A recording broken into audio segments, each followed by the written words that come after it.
Hello, my name is Gary Mansfield, and this is the Ministry of Arts podcast, where each week I'll be speaking to a different artist.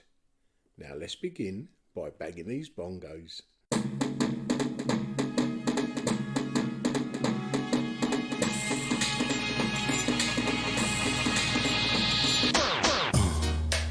Yeah, right. Crazy. Hello and welcome to episode 235 of the Ministry of Arts podcast. We had lots of love for last week's episode featuring Piers Secunda. And I think I mentioned at the time, if you like that episode, go and have a listen to episode 7 featuring Simon Callery. It's on a similar sort of level, you know. And thank you as ever to our Patreon supporters, without whom we would not be able to produce this podcast. And we've just had a new line released in the Ministry of Arts merch shop. Over on the Ministry of Arts Instagram profile, you'll find a Linktree drop-down box that will take you to both the Patreon page and that merch shop. And 100% of those proceeds go back into this podcast. Well, today's episode was a real lot of fun to record. It's with photographer and filmmaker Alison Jackson. What she does is quite unique and looks so much fun to create. She employs lookalikes of the rich, famous and powerful. She then puts them in a fitting environment and then directs them to perform in a way that we would love to imagine them doing behind closed doors. In the Soho Review, she had Trump having sex with a woman on the table. I suppose that doesn't take too much imagination. Camilla getting drunk, Wills and Harry fighting. And in this episode, she even talks about a situation where she was outside Buckingham Palace and the security even opened the gate thinking that the royals were the real deal. It's like spitting images come to life. It's something that you may even be able to help Alison with. A couple of weeks ago, she was on TV in the hunt for a Keir Starmer lookalike, or at least someone who resembles him. So if you know someone that fits the bill, give Alison a shout on Instagram. Anyway, I don't want to spoil anything, so please come with me as I spoke to photographer and filmmaker Alison Jackson. Right. I'm on my iPhone. That's quite all right. All right? Of course it is. How are you this morning? You good? Yeah, no, absolutely fine. What about you? Yeah, good. So I do have 7 questions, Alison, that I ask every guest. And the first being, how would you explain what you do to someone that doesn't know your work? Well, very quickly, I make films and photographs about celebrities doing things in private, but stage everything with lookalikes, actors with wigs, and create people who actually look nothing like the celebrity, but I make them look like the real celebrity. And then I put them into situations that really exist in our minds, but images we've never seen before. We've all imagined, but never seen before. I mean, you say they look nothing like the person they're supposed to.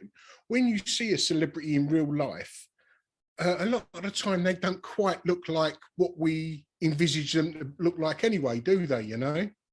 Well, the medium of photography is a deceitful, slimy medium. So you can't really tell or use it as an interpretation or in translation from a real person into the media version. So yes, the celebrities do look quite different in real life to how they do on screen.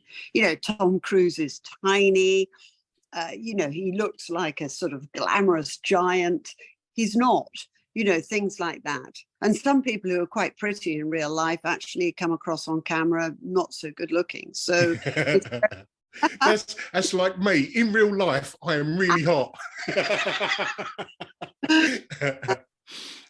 Yeah, I mean, we only need accents of a person, like visual accents, to make us think it is the person. Like the person that you use for Camilla quite a lot, her wig is perfect. She can have her head down and it still resembles Camilla, doesn't it?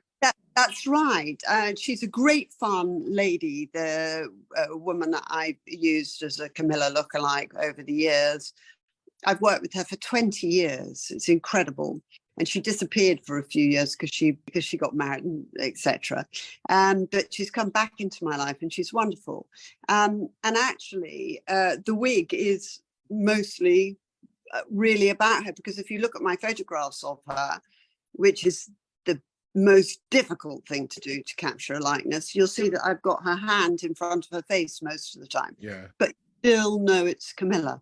So it's all about visual idents. It's about those iconic visual, suggestions that make the photographs work or not. Did you have creativity in the home growing up? Neither of my parents were creative. So my father actually didn't really do very much at all. And my mother, no, she wasn't, as far as I know, not creative. I didn't really see much of them because I was at boarding school most of my childhood, from the age of 7 through to 18. So I didn't really come across them. I would have thought my father probably, if he'd allowed himself to be, would have been creative. He was certainly a great fun character. So where do you think yours came from? Well, I think my creativity, I didn't really know I was creative at all. My parents gave me a camera. I didn't really speak very much. So I just lived behind this camera and took photographs of everything. I was very visual, very observant, and observational. And then I wrote a script for Channel 4 and British Screen, and they allocated me as a new director and wanted to give me a new director's prize when I was very young, when I was about 18. Oh, wow. I wrote the script as I was a receptionist, and so I wrote it under my desk. Superb. But I had to find a production company and all of that thing to make it work. So I just thought, oh, well, my production company that I'm working for is bound to want to do this. So I told Channel 4, I thought, oh, my production company I'm working for as a receptionist, I'm sure they'll want to do this film. So I went back to them and I said, I've told Channel 4 that you'll do the film. And they just said, no way, host. And I thought, oh, they're male, because all the males, all the directors were male. Of course. So the idea of a female young receptionist becoming a director was probably absolutely abhorrent. So I thought, well, damn this, I'll have to go to college. And because I was completely uneducated, I just learned how to cook with custard powder in my schooling days. Had come out really with no O-levels. And so I thought, well, I'll have to go and educate myself creatively if I want to be a creative. So Alison, sorry, butting in. So nothing come of that script that you wrote for Channel 4? Production company scuppered it because everything was in place and all I needed was a production company. So I just made it look like, so that kind of completely failed because the production company were trying to push the male directors, and this was a new director prize. So the whole thing sort of fell apart. So I thought, well, I'll go to college. That's what I did. So I went to go and do a diploma at a local college in Chelsea, and funded by the council, and got together a actually no, it wasn't. It was at Kensington and Chelsea College, which is a really, really great creative college, but funded by the council. It was free. So got together my portfolio, and then went to Chelsea College of Art, and then went to the Royal College of Art. And it was really the Royal College of Art that put me on a platform, a visual platform, to work as a creative.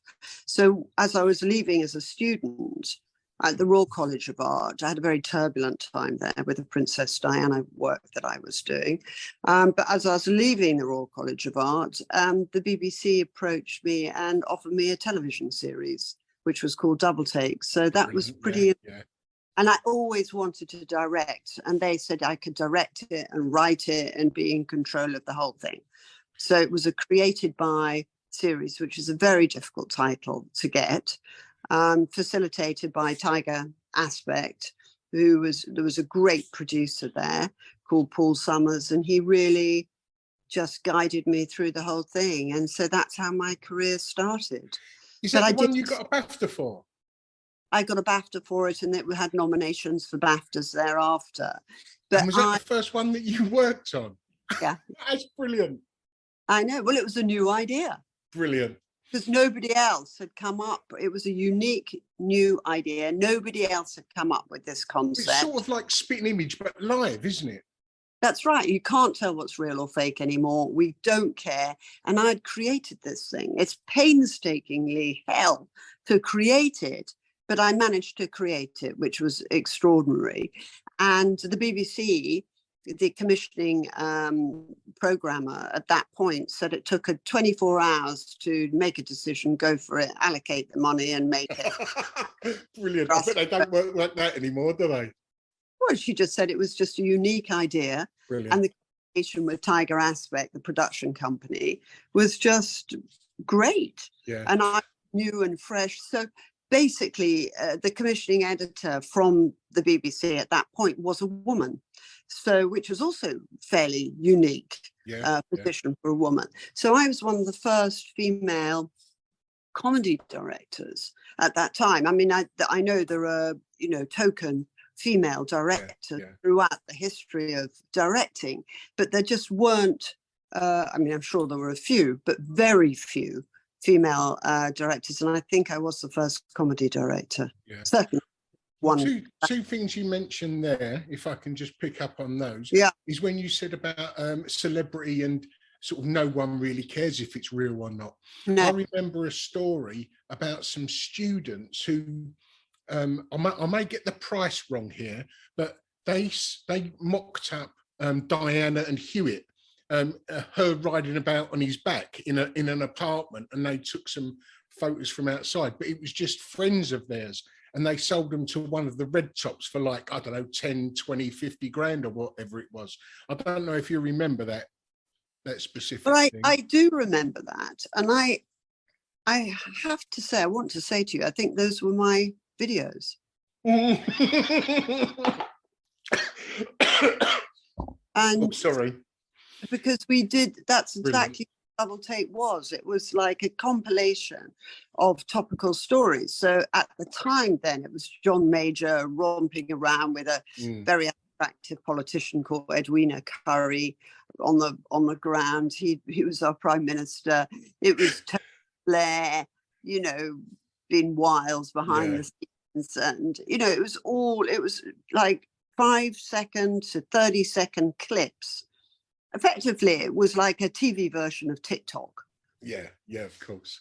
And you also mentioned about when you was at college, you had a turbulent time with the work you was doing on Lady Diana. Would you be able to tell us about that? Yes. Well, when I was at the Royal College of Art, of course, it was the Royal College of Art, and it really was royal. So Prince Philip was round at the college a lot. Lord Snowdon was round at the college a lot. And my studio overlooked Princess Diana's house, Kensington Palace. Yeah. And so when she died, the whole of outside of my studio was just the view of people and flowers and silence, this vigil for this sacred, or overnight this woman had become sacred. So the day before she died, everyone hated her. And the day after she died, everyone loved her. Very guilty. And I heard the press told the media, told their journalists, just make the world cry. And they certainly did. Yeah, and definitely. So that was fascinating to me, that Princess Diana was a media construction. Very few of us actually knew her for real, but we thought we knew her intimately. And so that's what my work was about. I'd been put into the Royal College of Art photography department under duress, because I hated photography, because it's a slimy, deceitful media, doesn't tell the truth, it slips and slides, it leads you to believe it's telling a real story when it's not.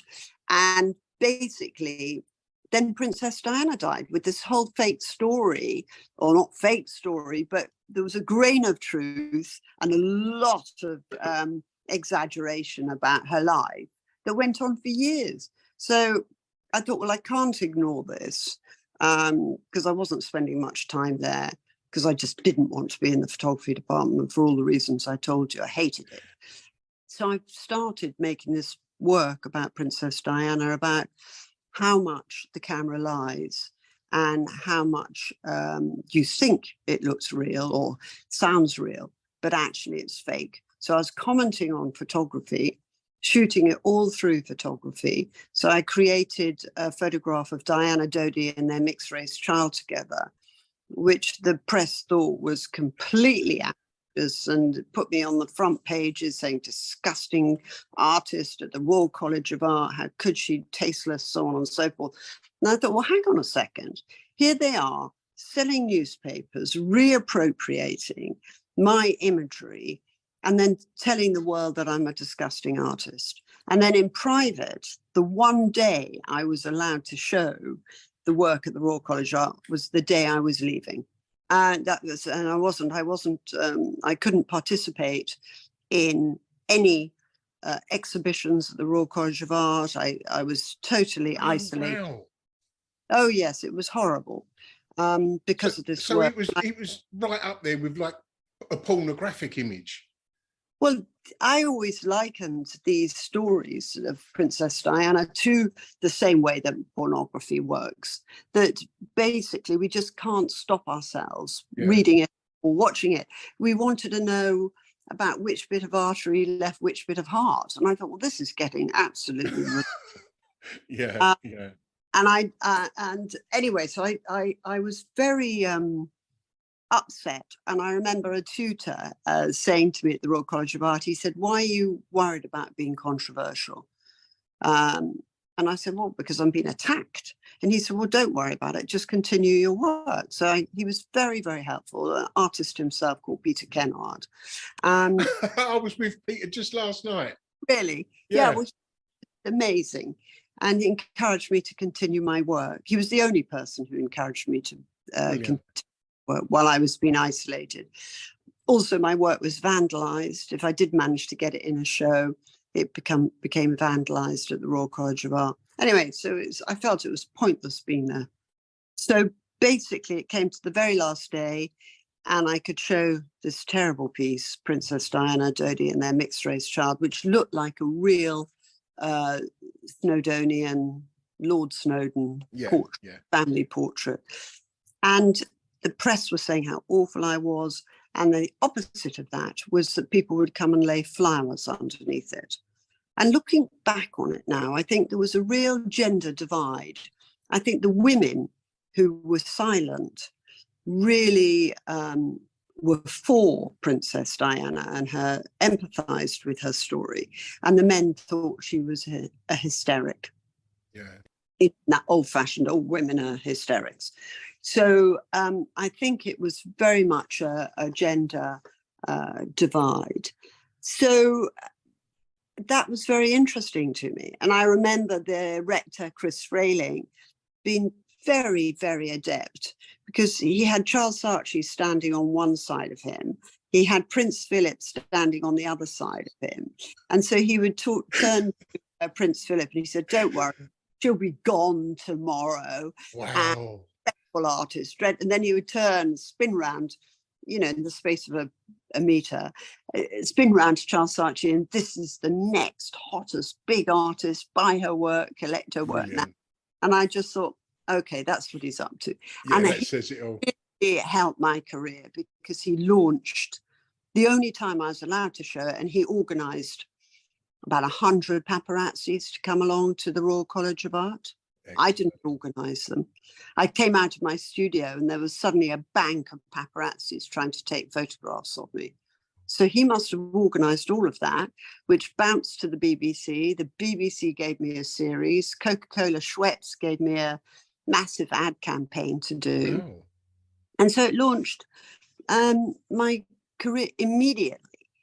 And with all of that, I still felt I didn't really want to do a television series. I didn't really want to do an advertising campaign. I wanted to be, because I hated photography and thought it was a slimy medium that told lies, that I really just wanted to be an artist, in a garret, not, and I knew that all this media attention would slightly tarnish my reputation as a pure fine artist. Yeah. Well, a lot of artists, when they're leaving college, they dream of that trajectory. And now, if you literally had it as you walked out the door, how was it keeping up that plateau, if you like, or trying to raise your trajectory from there? Well, it's very difficult because you're always looking for new things. I feel I haven't really finished all the work I'd like to do on this body of work. I'd love to do another television series about the media construction of public figures and celebrities and the mechanism of how it all works that benefits the media, benefits the publicists, benefits the celebrities themselves, and benefit us, because we love to look all this stuff, even though we know it's all not true. We can't stop ourselves watching it. I mean, imagery is so Moorish, isn't it? We just can't. So I would love to make a series about that, which I hope to do. But the celebrities in question and royals, I mean, they're just giving you so much ammunition pretty much on a weekly basis, aren't they? That's right. I mean, it's unstoppable. I mean, many times I've started doing new bodies of work that are totally unrelated to this. And then every time people come back to me saying, oh, please, do a Donald Trump thing. Please do, a Prince Harry thing. Yeah. Please do a nation thing. Please do, and it's sort of never ending. Yeah. That's the extraordinary thing, because we haven't really got to the bottom of what we're doing, believing the imagery, which we know we can't believe. Yeah. Nobody's answered that one yet, have they? Yeah. Yeah. It sort of goes beyond satire, doesn't it? It turns out in the end that they're almost reliving your made up narrative. Well, it's quite, that's right. I mean, in my television series, that's what I do. I mean, I remember David Beckham was attacked by Ferguson in the locker room and came out with a bash on his head. Well, I'd already made that clip because I'd worked. That's right. I'd worked. Ferguson was going to lose it with David Beckham one day. Yeah. So I'd done this locker room fight with a boot on his head, and lo and behold, they'd had this fight in the locker room. So. Yeah, it's quite easy to predict, because if you get under the skin of the personalities and the characters, you can predict what they're going to do. It's not rocket science. No. Rather than knee-jerk stuff that's in the media and just rely on ridicule, I don't really do that. I try and understand what the celebrity's about. I work with a lot of psychoanalysts, so I can really understand the type of character the person is, the celebrity is, and therefore you can work out reams, hours of what might happen and what may have happened, just based on what type of personality type they are. Well, which piece that you've created, Alison, has got the strongest emotional connection? Well, I love the Diana work, and weirdly, that's still extremely popular, and I wish I had more of it. Because in galleries and things, that's the most popular piece that people want to buy. And I love that work because that's what just kickstarted me into wanting to investigate what all this was about idolization of celebrity, what's so important about celebrity, and how they're all made up, manufactured, constructed by the media. That's the bit that really fascinates me. And not just the media, by the publicists and the celebrities themselves, because it's big business for everybody, isn't it? Yeah. I loved, obviously, all the Queen work I did. I think we're going to have a lot of fun with Charles and Camilla. I reckon. Just because they're so unroyal in a way, aren't they? Yeah. And also Camilla's, I'm sure she's completely wild at her age, I feel very sorry for Harry. I really do. And seeing him at the coronation slinking around at the back and slinking off is, sad, I think. Yeah. I mean, you mentioned Camilla there. You've done a few morning after images of Camilla, haven't you? Like having a hair of the dog or getting over the night itself. Yeah, that's right. Well, I'm sure she was a real party. I think your favourite image for me is the Lady Diana flipping the bird. Yes, that's right. Well, I love that image. And that came from a film. So I made a film about Princess Diana, which never got shown. It got banned by the Westminster Council because I was due to show it in Leicester Square. So they suddenly on the night refused to let it be aired. And also the government got involved and refused to let me show it. Anne Widdecombe and Tony Blair said I was a blot on Tony Blair's Cool Britannia, which I thought most ridiculous thing to say, particularly as neither of them had watched the film. Hey, my point, that they're just reading the press and making the lines up without even having to bother to watch the film. And that photograph of Diana giving the finger or flipping the bird is a still from that film. And because it wasn't a very good still, I had to paint it. So it's also half painting. Oh, okay. I didn't know that. Still, yeah. Half screen grab still, yeah. Okay. What parts had to be painted? I had to paint part of her face and paint all the background, yeah. Oh, superb. So if you look carefully, you can see the brush marks and like pointillism. Like, yeah. I mean, I'm not really... But when you set your mind to it, you do it. Of course. Yeah. Is your show still on at the moment? Yes, I've got a show at the Grove Gallery. And so all the images from the coronation are there. So please come and have a look. It's good fun. And I took a horse and carriage around. Of course you did.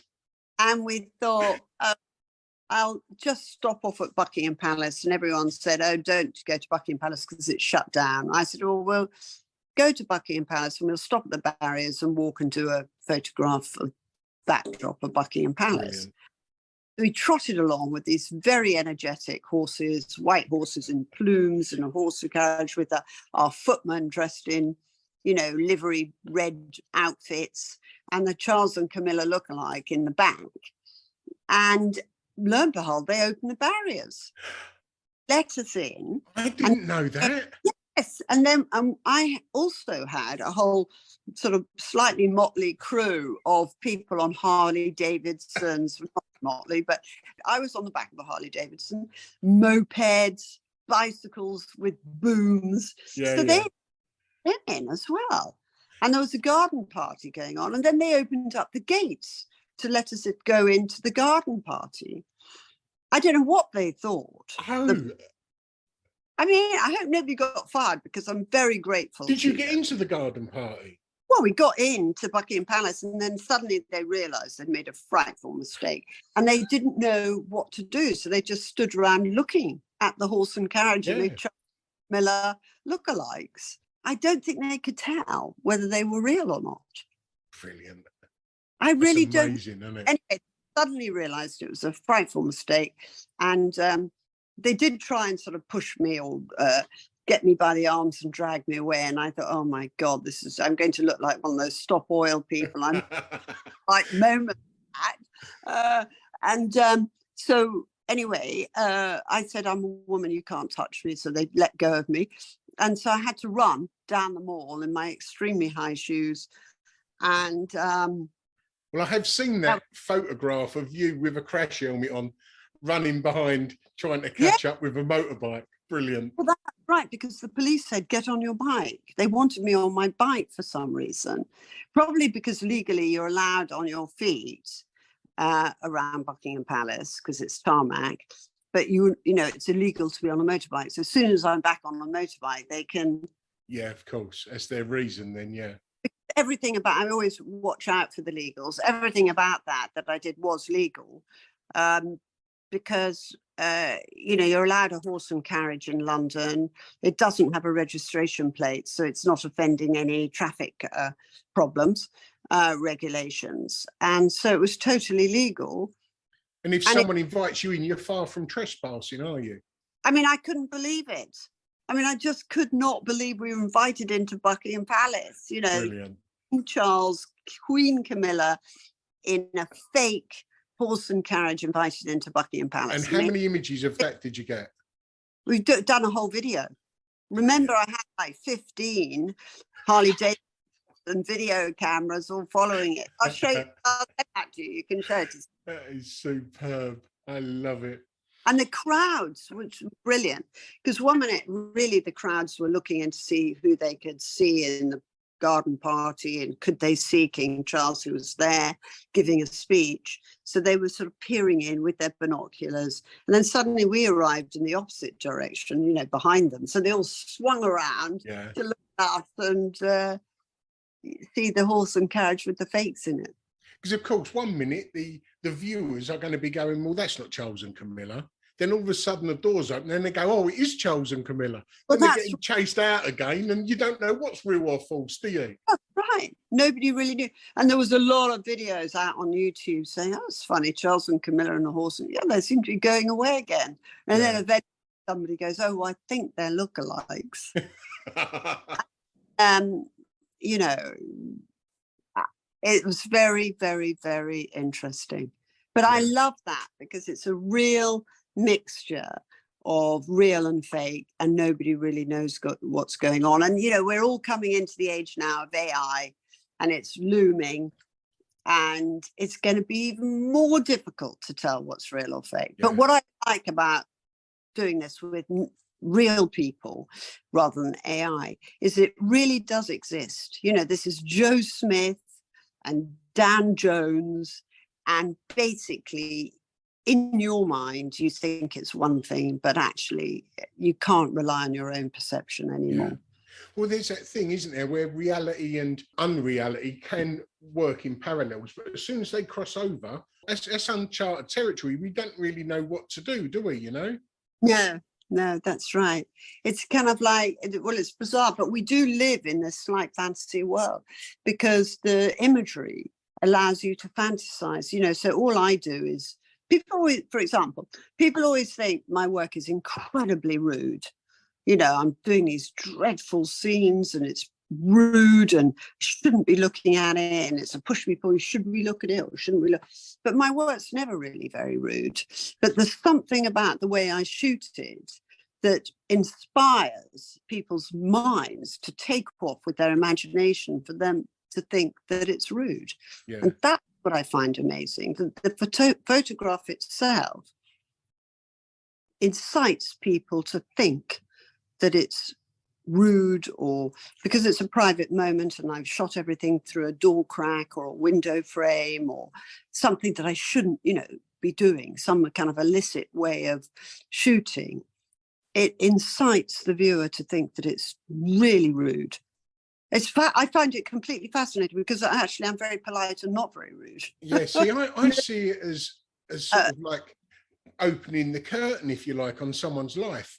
Because for me, it just, I know they're not real, the images that you create, but to me, it makes me think that they're just like us. You know, if that was them, they don't get up in the morning and look beautiful. They get up like the rest of us, looking like a pile of shit at 7 o'clock in the morning, you know.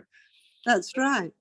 That's right. So basically, I suppose I'm just trying to, we're so numbed to the fact that we see so much imagery. None of us know what's real or not. We don't know what people's private lives are, but we're dying because the photograph is only really a 3D suggestion of what might be going on in celebrities' lives. It makes us really want to know more about them in their private lives. So the more we see of a celebrity, the real celebrity, repeated in a site or a magazine or TV, it just incites us to want more. What you can't have, because you can't ever meet the real celebrity through an image, what we can't have, you want more of. And so we chase after it.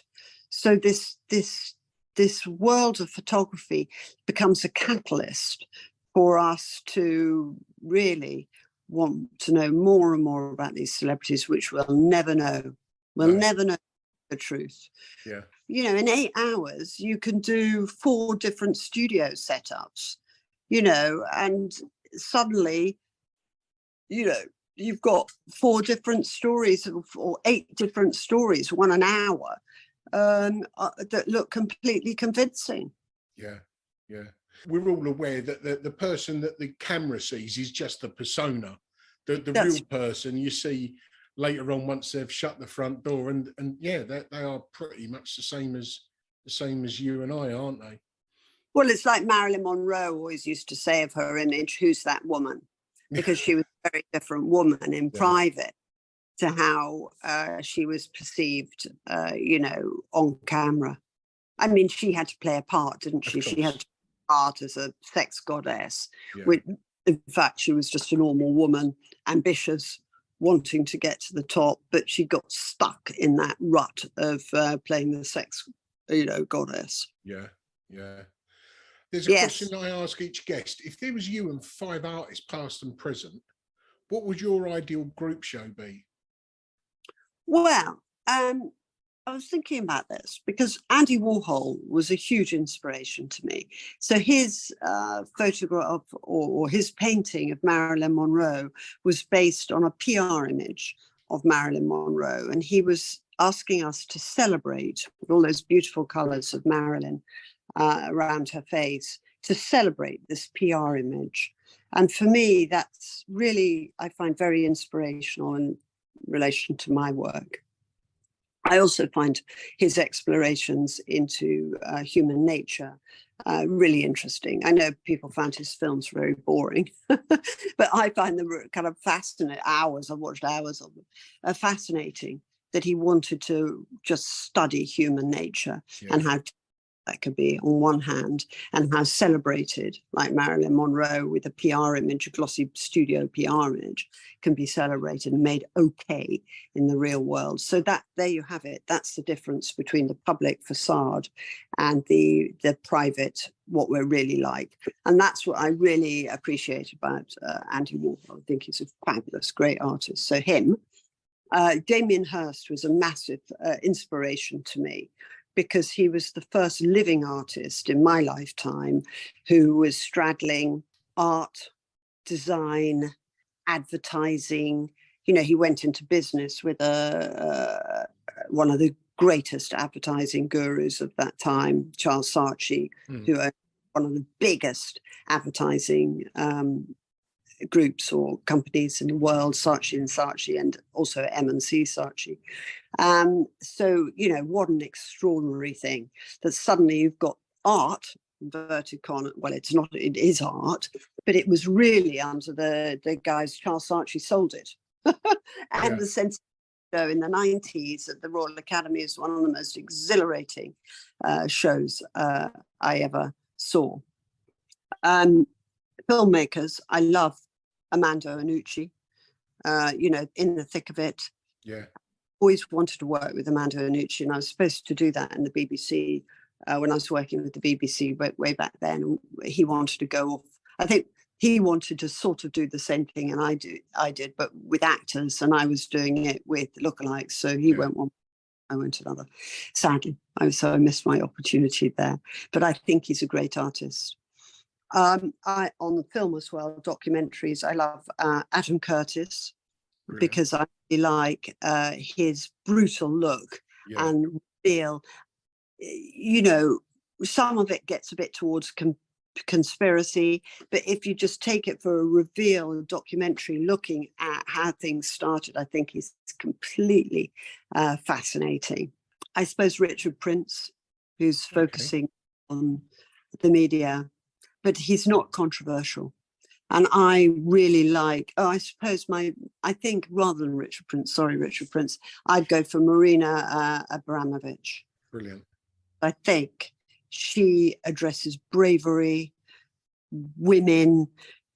She's not frightened. She's got balls. Yeah, most definitely. If women's balls are, I don't know what that is, but she is brilliant.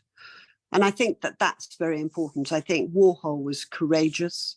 I think Damien Hirst was also breakthrough. And I think Marina Abramovich is pretty amazing. Yeah. I mean, when you mentioned Damien Hirst there, I mean, he also took a hold of and tried to bypass the gallery and selling straight to the auction house a few years ago and sold like $200 million worth of art in 2 sittings. Yeah, completely breakthrough. He broke all the rules and found help to break those rules throughout. It wasn't on his own. You know, really clever strategy. Yeah. So, you know, I think he's actually a really great artist. Yeah. He's certainly opened up. And also, you know, his work was intellectually demanding. Now, work is very decorative.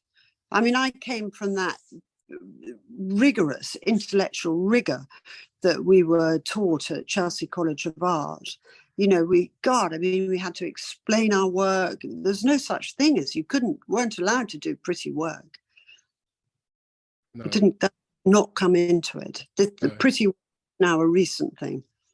Yeah, that shift is changing quite a lot now, isn't it? I don't know whether that's to do with social media or not, where it's that instant grab, you know, like an advert. It has to be bold and something to catch the eye.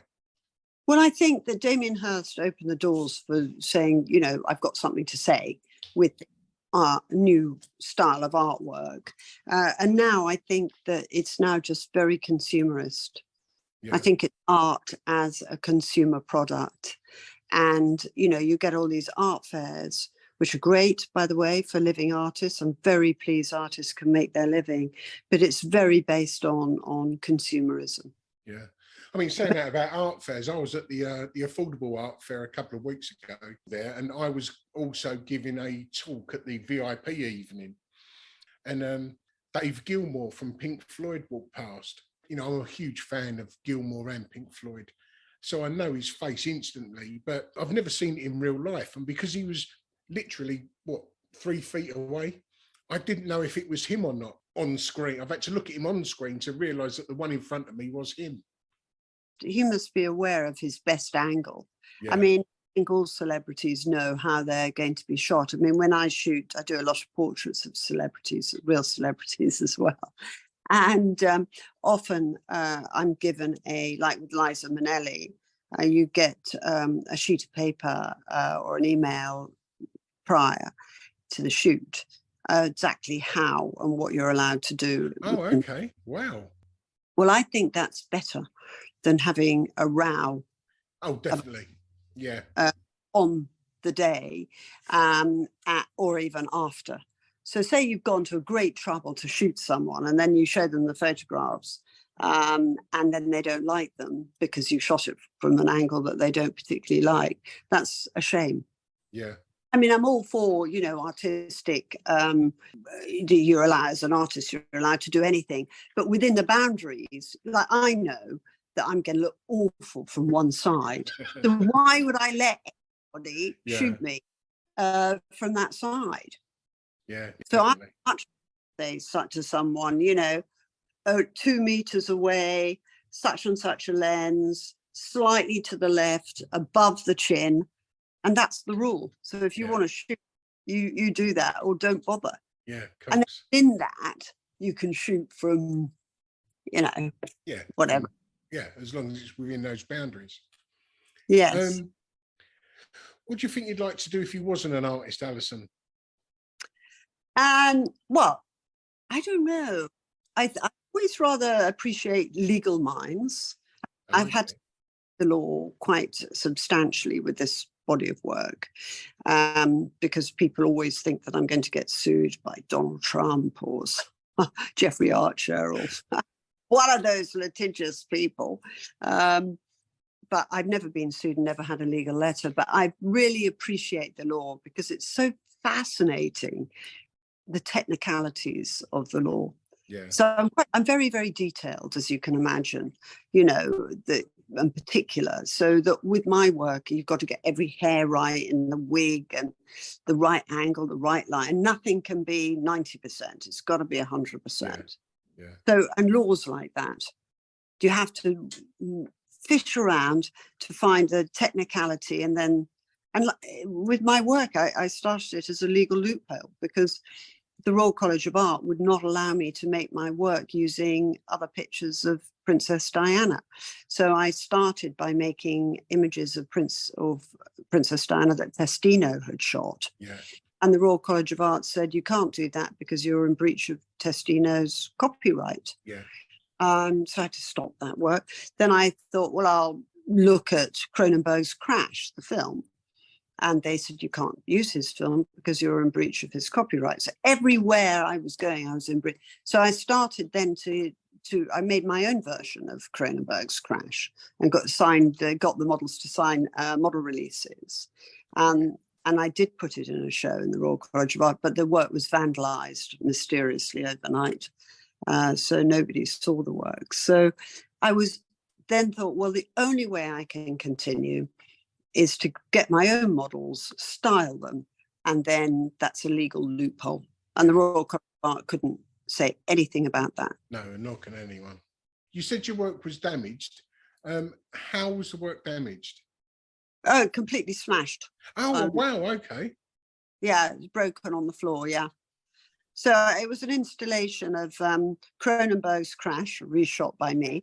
I mean, God, I had to go to the M4, shoot a scene overlooking motorway cars and things like that. I mean, I got into tremendous trouble and then managed to put Princess Diana in there and, somehow a model that looked like, and the whole thing got smashed. Wow. But, literally on the floor, all smashed. I don't know. I think there was some rude word written over the front of it as well. Yeah. Mind you, if an artwork can push someone to the limits of doing something like that, got to be a good piece of artwork, right? Well, it got smashed. Nobody will ever know. Yeah. But yes, wow. I mean, I was in serious shit at the Royal College of Art. But I have to say, I'm very grateful for them they did actually want to expel me, but there wasn't any reason to. But I'm very grateful for them to have stuck with me. Amazing college. So I'm very, very grateful to them to allow all that. They just didn't want to become, the Royal College of Art didn't want to become the College of Art. Yeah. But there are very few controversial artists, and people, it's very, very tough to be a controversial artist. I'm always in trouble, and it's not easy. It's really not easy. I mean, even just to shoot my work, I can't even get a location because people have me shooting my work in their home. So I'm having to shoot everything guerrilla style on the streets. The police try and get me. It's a nightmare. It's really hard work. I have to run after people in the street to get my cast. If I see someone, they may tell me to F off if I tell them they look like Donald Trump. And then I have to persuade them to do the piece of work. Then I've got to make the wig. It's hugely expensive. Well, if you ever need a Brad Pitt lookalike, I'm there for that. Howard. Yeah, thank you so much. Are you still in the borough of Kensington and Chelsea? I am, yes. I'm here and I could show you. I'm overlooking Boris Johnson. He lives opposite me and he's got this lovely house with French windows. He's often naked in front of the windows. I do look away. Maybe he's doing it just for you, eh? He doesn't wave to you, does he? Maybe he's got a lookalike doing it, eh? I think it's him. So it's very funny, yeah. And have you got anything coming up later on in the year, Alison? Yes, I've got a show coming up in a studio in Mayfair. And so I can send you the details of that. Please I don't. So it's going to be an all women show, nice. Female show. And we're all showing some of my work, and I'm going to be showing new work of that. I've got a show coming up in Maastricht next year, as well. I have a touring museum show in Europe. It's massively successful, so I'm very pleased about that. And I run a charity project and teach photography to young aspiring photographers, disadvantaged kids, underrepresented minority kids, mainly in RBKC, and I'll be showing their work as well. Major art gallery in London, so I'll invite you. Well, you could come and meet them, and if you liked. Definitely, I'll probably be up for that. Yeah, that's a day in the life, isn't it? A day in your life, yeah. Amazing. That's like 5 years old, isn't it? 5 years. I was going to give it up after 2 years because I didn't think they were interested. Yeah. And then suddenly they all said, no, we've got to do it. And then, so now I'm swamped. That's what they call a rod for your own back, isn't it? That's right. And I love they're so talented. There's no shortage of talent and there's just shortage of opportunities. Yeah, brilliant. And where can anybody find what you're doing, be it website or social media? www.alisonjackson.com, at Alison Jackson Artist. Splendid. And please contact me. I've got lots of books. They're very popular. And obviously, if you want to buy the work, we have limited edition prints on the website, and you can come to the studio and have a look. That's perfect. Well, Alison, that's all my questions asked. So thank you very much for your time. So I'll cut that bit out about Boris walking about Starkers. He'd probably like that, actually. He doesn't mind any bit of... Don't print my address, then that's fine. He does some weird and wonderful things, that's for sure. I'm not going to give you any more information about Boris's. Oh, I don't want any more. I've seen it all. Good. Well, I appreciate you not picking up your camera for it, that's for sure. Right, Alison, I'll let you get back on with your day. Thank you very much for your time. And I'll send this over sometime today. I'll show you Boris. Go on. I don't know if you can see it with the trees have now grown up. I can. Would a brick reach his house if you threw it from there? Anti-Brexit. Alison, I've loved it. Yeah. Thank you very much for your time. Yes. Okay. Lovely to meet soon. you. Bye-bye. Okay. Bye. Well, I hope you enjoyed that episode of the Ministry of Arts podcast. It's a podcast that's produced with the help of the listener. And if you like what you've heard and you think you might be able to give a little support, there's 2 ways in which you can do it. If you go over to the Ministry of Arts Instagram profile, you'll find a Linktree drop-down box. And in that box, you'll find 2 links. One is called Buy Us a Coffee, and it's pretty much that. You can make a one-off payment, the price of a cup of coffee. Or, if you're able and want to do it more long-term, you can become a Ministry of Arts Patreon, where you can sign up to support us on a monthly basis. And 100% of your support goes back into the podcast.